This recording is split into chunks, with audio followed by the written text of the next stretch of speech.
Howdy guys, lovely to see you all again. Today I'm going to share with you a wonderful favourite solo of mine, Last Remaining Light by Sylosis. If you don't know who Sylosis are, please for the love of God, go listen to them. They're freaking awesome. Anyway, let's take a look at the solo from Last Remaining Light.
Alright guys, let's have a look at the first section. I'm going to start off with this little phrase. So what I've got there is a bend up and back from 10 of the second string. I'm pulling off to 7, and then I jump to 9 of the third. At the end of that, I'm going to hit 7 of the second string twice. At the end of that, let's slow that down. I'm going to slide into 7 of the third string and then hit 5 of the second. And then from that point, I've got a hammer-on pull-off going 4, 5, 4 on the third string. At the end of that, I'm going to slide from 5 to 7 on the fourth and then go back to 3. So that whole phrase, that little bit there, hopefully that's making sense. Let's go right back to the start of the section.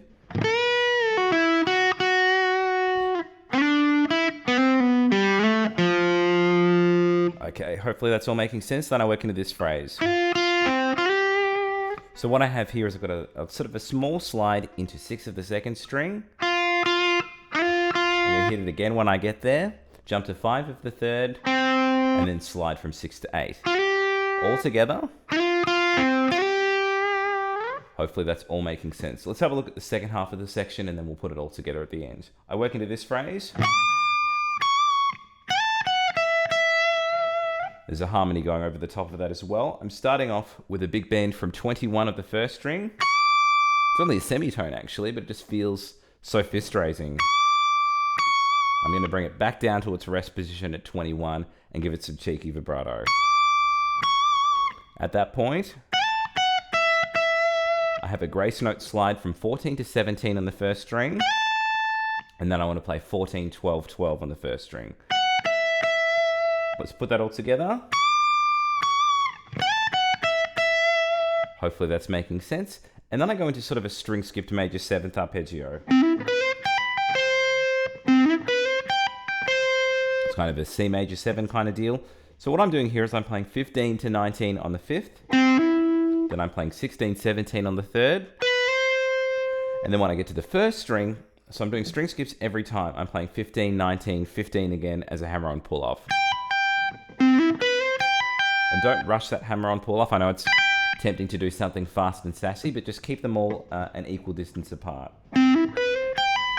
At the end of that, jumping back to 17 of the third string, and then I work into this phrase. So what I'm doing here is a hammer-on pull-off going 16, 17, 16 on the third string. Then I carry that and slide over. But as soon as I get to 14, I'm going to do a quick flutter with the whammy. After I've done that flutter, excuse me, after I've done that little flutter, hammer-on pull-off from 14 to 16. So really slowly. At the end of that, I'm going to play 12 to 14. You can probably catch that 12 from a slide. Yeah, it sort of feels at full speed possible. At the end of that, I've got sort of two mini chords here. I've got sort of a power chord 5th interval, playing 12 of the 3rd and 15 of the 2nd. And then I want to play 14 of the third and 15 of the second. And then whammy those two notes together. So let's go from the second half of the section, and then we'll go right back to the start and put it all together.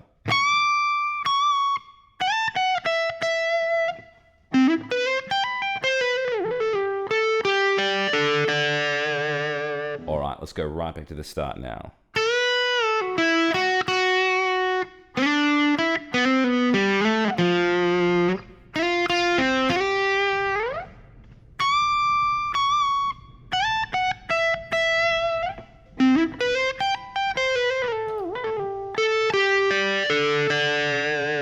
One more time with some tabs.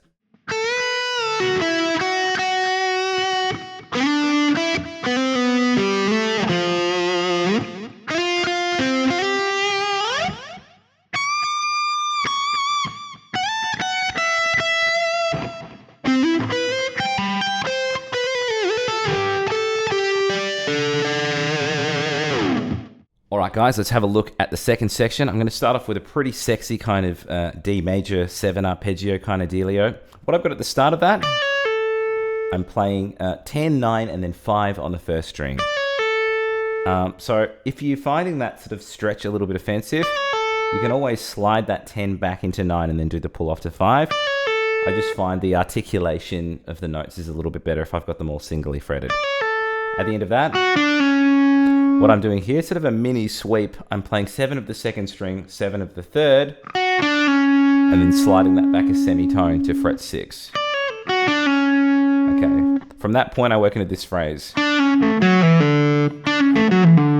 So, excuse me, a little bit of a cough at the moment. Pulling off from 7 to 6 on the third string into sort of a minor triad arpeggio shape. I was playing 7 of the fourth and 9 of the fifth. So altogether, at that point, I'm going to pull off 9, 7, 5 on the fifth string. So altogether of that most recent chunk, at the end of that, I'm going to slide from 7 to 9. Let's go right back to the start and have a look at that whole arpeggio to gentleman's pace, and then we'll add the rest of it to it. Hopefully that's making sense. Then I work into this phrase. So I'm sliding backwards into 6 of the third string, and I'm playing 6, 7, 9, and then resolving that on 7 of the fourth string. Okay, then I work into this phrase. So what I have here is a slide into 13 of the second string, and then I pull off to 12. From that point, I'm rolling up to 12 of the third and the fourth string. At that point there, when I got to the top of the fourth string, from that point, I'm sliding into 12 of the third string. It's pretty gracie, but you'd probably be sliding from 10 just to make it as accurate as possible and close to the original. At that point, I'm going to slide from 13 to 15, probably another sort of grace note feel. I hit the 15 again when I get there. That was on the second string. At the end of that, that slides to 10, and then I want to hit 10 again when I get there. So we got... And that's all of the second section before we get into the crazy tapping. So let's do that again at a gentleman's pace, and then again even slower with some tabs.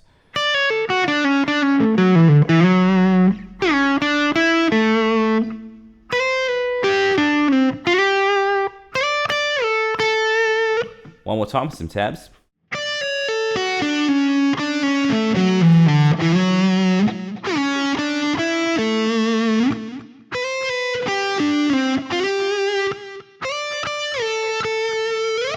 All right, guys, let's have a look at this delicious tapping section from section 3. I'm going to start off with a 4-note little group here. I'm going to tap 14 of the first string and then pull off 10, 9, 10. Hopefully that's all making sense. 1, 2, 3, 4. Then I work into a group of 6. So it's going to be very similar. I'm going to start off with a double tap. So I'm going to have this. So if we slow that down, I'm playing 14, 10 twice, and then pulling off 9 to 10 with the hammer, and that's going to give us 6 notes. So we should have a group of 4 and a group of 6. 1, 2, 3, 4, 1, 2, 3, 4, 5, 6. Now, if we do that again, we're going to do, I think, 4 groups of the 6 now. So we're going to do 1 group of 4 and 4 groups of 6, and then we're going to move that tap up a bit. So we're going to have this. So I've got 1 group of 4 and the group of 6. 1, 2, 3, 4. After the 4th group of that double tap with the 6 notes, I'm going to do exactly the same idea, but my tap's going to go to 17, and I'm going to do a 6-note grouping there. 1, 2, 3, 4, 5, 6, but this time I'm only going to do 3 of those. After that, I go to 19 and do another 6-note grouping, and I'm only going to do 3 of those as well. So we're going to go 1, 2, 3, 1, 2, 3. So from the start, we should have this.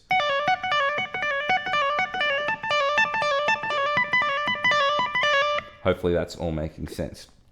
The next phrase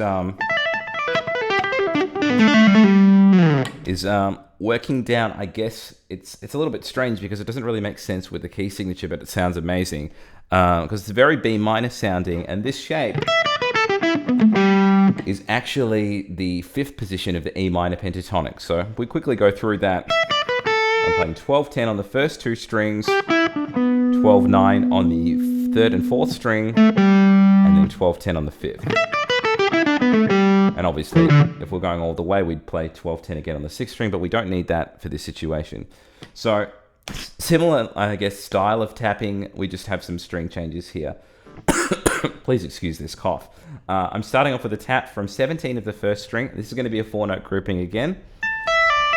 I'm going to tap 17, pull off 12-10, and hammer back to 12. That's my first 4 notes. And then I'm going to work through some 6-note groupings, but the interesting thing now is that we're going to be sort of working up that pentatonic shape and doing some hammer-ons from nowhere, and we'll talk about that when it comes up. So we had this. The next thing that I do is a double tap from 17, and then I pull off 12-10. But I'm doing a hammer-on from nowhere, which is where I hammer on to a string that I haven't actually picked yet. So I'm hammering onto 12 of the 2nd string, even though we haven't physically picked it. So we should have 1 group of 4 and then 1 group of 6 with the string change from this new pentatonic bit. Okay, now that we've got that hammer on from nowhere idea, that's going to climb up the pentatonic, and this is going to be relatively predictable from this point. I should mention that all of the taps are from 17 on my right hand as well, so you don't have to think that hard about what's going on your tapping hand. So when I get to the 2nd string, it's going to be exactly the same thing from the group of 6, double tap from 17, pulling off 12-10, hammer on from nowhere to the 3rd string. So thus far, so you can see when we do the double taps, exactly the same thing. That's a pretty damn similar idea here. It's just I have a bigger interval on my fretting hand. So I'm going to do a double tap from 17 to 12, but I'm pulling off to 9. And that's doing a hammer on from nowhere to 12 of the 4th string. And then when I get to the 4th string, double tap, 12 to 9 is the pull off, hammer on from nowhere to 12 of the 5th string. So let's have a look at what we've got thus far. And the only thing that's different about the last one, I'm only doing a single tap on that 17, and it's pulling off 12 to 10, hammer back to 12, and then go back to 10 again. So it's going tap, 12, 10, 12, 10. At the end of that 2nd pull off on the 10, you do a cheeky dive. Then from there, I've got a natural harmonic playing 5 of the middle 2 strings. We've got to dive in and out, and that will get us ready for the aggressive hyper shred section. So let's go right back to the start of this whole section, do it at a gentleman's pace, and then again, even slow with some tabs.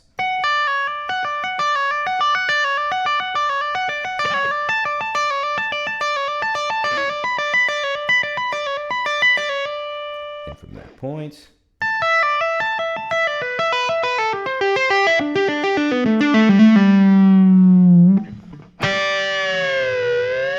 one more time with some tabs.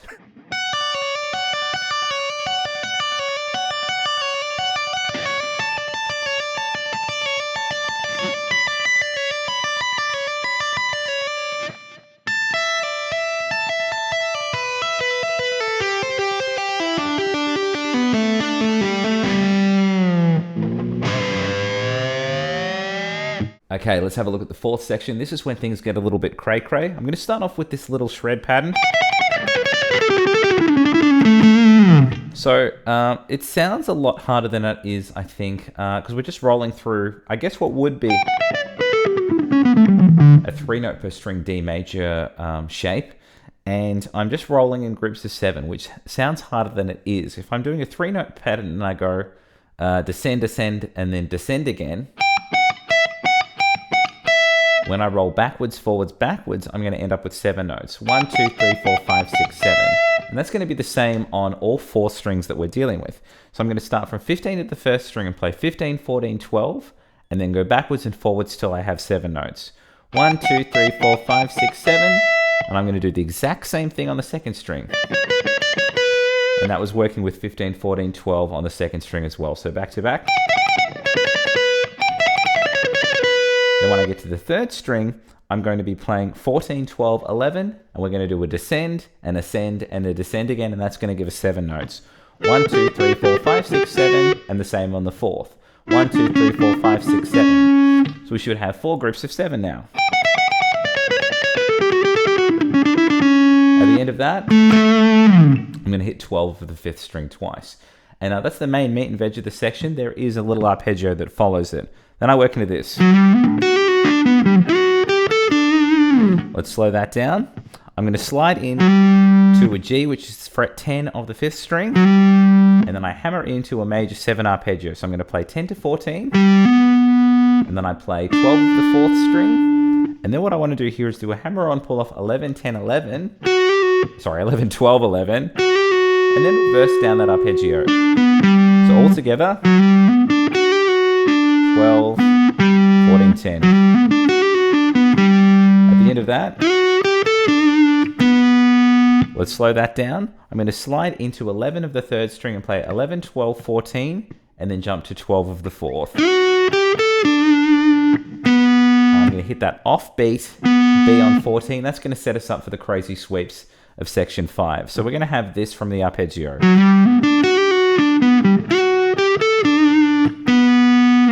All right, let's go right back to the start of the section from the shred at the G major 7 arpeggio, and we'll do the whole thing a little bit slower with some tabs.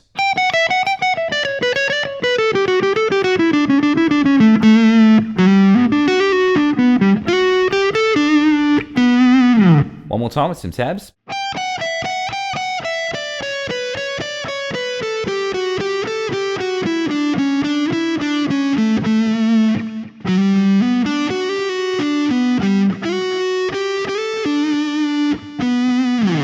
All right, guys, let's have a look at section 5, this big sweepy guy. Keep in mind that we've just come from... We've got that B note holding from the previous section, which is going to help us with this sweep. So I'm going to start off with this. What I have here is a B minor triad across 5 strings, relatively meat and veg. I'm going to play 14 of the 5th, 12 of the 4th, then 11 of the 3rd, 12 of the 2nd, and what makes it a little bit different, a double hammer on from 10 to 14 on the 1st. Okay? From that point, I'm going to slide from 14 to 17 and then descend down a minor 7. So I'm going to slide from 14 to 17, pull off back to the 14, and then play 15 of the 2nd and 16 of the 3rd. Now the weird thing about this is that there's no ascend. It goes straight into the next arpeggio. So all together thus far, then from that point, what I'm doing there is sliding into 19 on the 1st string, and then I descend down a 5-string E minor arpeggio. So that's going to go 19, 15 on the 1st string, then 17, 16, 17, 19. Exactly the same shape we had on the B minor. So when I get to the top of that, I'm going to ascend back the way I came. So let's have a look at what we've got thus far, and there's one more little minor 7 arpeggio shape in that. Hopefully that's all making sense. Then I slide from 19 to 22, whoop, and then I pull off back to the 19, and then play 20 of the 2nd and 21 of the 3rd. From that point, I'm going to reverse my steps all the way back up to 22. So all together,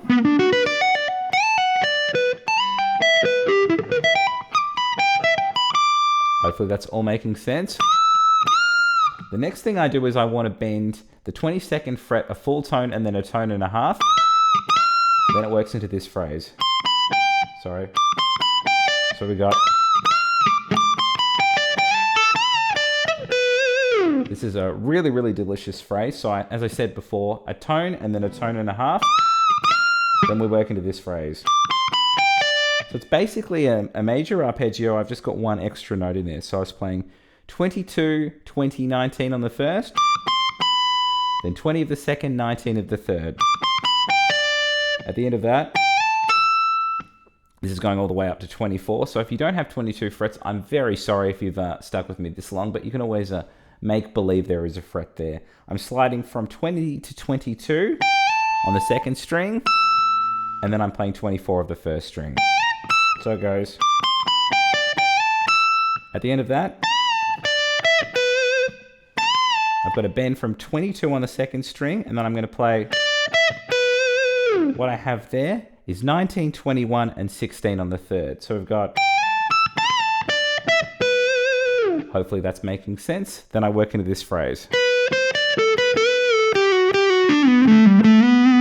Let's slow that down. I'm going to start from 12 of the second string. And I'm playing 12, 13, 15. And then I want to play 14 of the third, back to 12 of the second.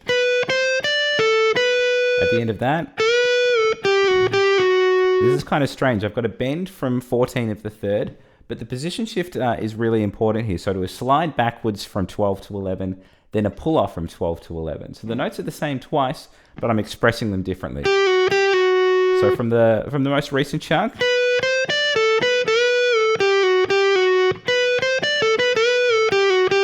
at the end of that, I'm going to slide from 12 to 9 on the fourth string. At the end of that, what I'm doing here is pulling off 12 to 10 on the fifth string, and then I'm going to slide from 12 to 14. So we'll go from that most recent chunk, and then we'll go right back to the start and put the whole section together.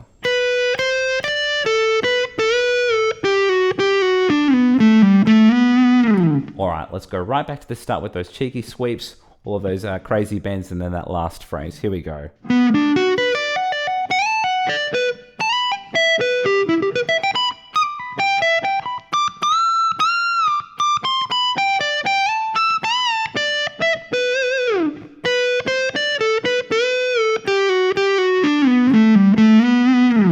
One more time with some tabs.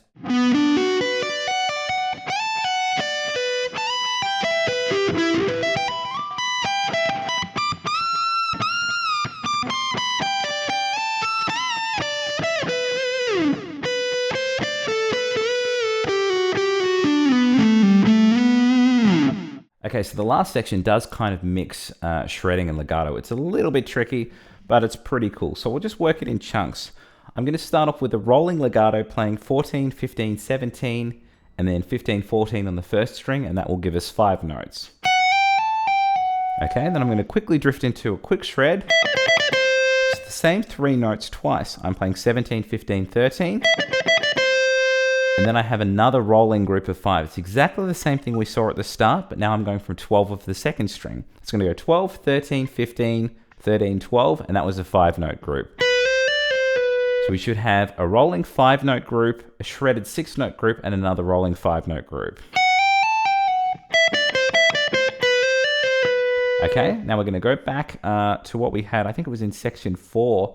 We had sort of groups of 7, but we're going to be legatoing these now. So what I'm going to do, my rolling group of 7 on the third string is going to play 14, 12, 11. I'm going to roll backwards, forwards, backwards, and that's going to give us 1, 2, 3, 4, 5, 6, 7, a septuplet or whatever the hell that is. And then the same thing on the fourth string. And so we've got 2 groups of 7 there. So let's go right back to the start, see if everything we've got thus far is making sense, and then we'll add the last chunk to it. Hopefully that's making sense. And then I've got... What I'm doing here is rolling 14, 12, 10 on the 5th string, and then 2 12s. So I've got the rolling legato, and then just hitting that last note twice. Then I'm sort of sliding into a power chord. What I've got there is I'm playing 10 of the 5th, and then 12 of the 4th. And then to finish it off, I'm sliding from 12 to 14 on the 5th string, and then resolving on that 12. So that whole last chunk, and that's all there is to it. So let's go right back to the start of the section, take it nice and slow, and then do it again even slower with some tabs.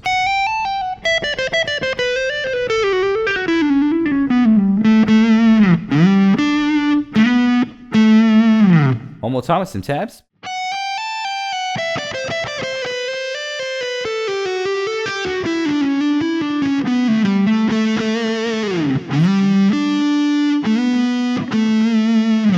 And that was the amazing solo from Last Remaining Light by Sylosis. Hope you guys enjoyed that. Please like and subscribe if you haven't already done so. And please check the links in the description box to my YouTube fan page on Facebook. I also have a Patreon. I have a few courses on Udemy. And of course, ta-da, my book, Ultimate Shred Machine, is out now if you guys want to get your chops up in shredding, sweeping, legato, and tapping, and all of that fun stuff. Anyway, hope you guys are well. I will catch you guys for some more delightful shred and solos very soon. Peace.